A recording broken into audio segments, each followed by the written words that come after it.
రాత్రి 12 గంటలు. గది నిండా మబ్బులు కమ్ముకున్నట్టు ఉండి గాలిలో ఏదో విచిత్రమైన చలి. నేను, నా ముగ్గురు స్నేహితులు టేబుల్ చుట్టూ కూర్చుని ఓయిజా బోర్డును పరీక్షించాలని నిర్ణయించుకున్నాం. ముందుగా ఇది ఆటలా అనిపించింది, కానీ మొదటి కొన్ని నిమిషాల్లోనే ఏదో తెలియని ఒత్తిడి మనల్ని చుట్టుముట్టింది. గోళ్లు గిల్లినట్టుగా గోడలు కొద్దిగా స్క్రాచ్ అవుతున్నాయి. గాలి స్థిరంగా ఉండిపోయింది. ఒక్కసారిగా ప్లాంచెట్ కదలడం మొదలైంది. మేమంతా ఒకరిని ఒకరు చూసుకున్నాం. ఎవరో కదుపుతున్నారని అనుకున్నాం, కానీ అందరి వేళ్లు కేవలం తేలికగా టచ్ చేసి ఉన్నాయి. డి అని అక్షరాలు రూపొందాయి. ఎవరవు అని మేము అడిగాం. డాలీ. 5 సంవత్సరాలు. మా గుండెల్లో ఏదో తెలియని భయం మొదలైంది. చిన్న పిల్లలు అలా బంధించబడటం అరుదుగా విన్నాము.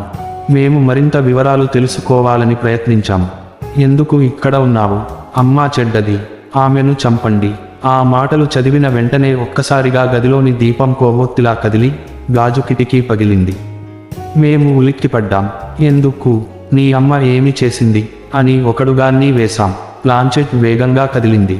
తన్నింది, కాల్చింది, చంపింది. వెంటనే గదిలో ఏదో సరిగ్గా లేనట్టు అనిపించింది.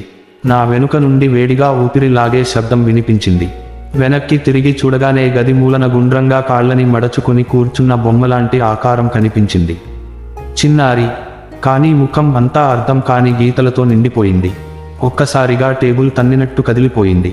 మేమంతా వెనక్కి దూకి గదిలో నుంచి పరుగులు పెట్టాం. బోర్డును అక్కడే వదిలేసి నేరుగా బయటకు వచ్చాం. మిగిలిన రాత్రంతా ఎవరికీ నిద్ర పట్టలేదు. ఆ తరువాత కూడా గదిలో ఏదో మనల్ని పిలుస్తున్నట్టుగా అనిపిస్తూ ఉంది, కానీ మేము మళ్ళీ అటువైపుగా వెళ్ళడానికి ధైర్యం చేయలేకపోయాం. ఆ చిన్నారి నిజంగానే ఉందా? ఆమె మమ్మల్ని ఏదో చేయాలని కోరిందా, లేక అది కేవలం బోర్డు ద్వారా కలిగిన భ్రమేనా?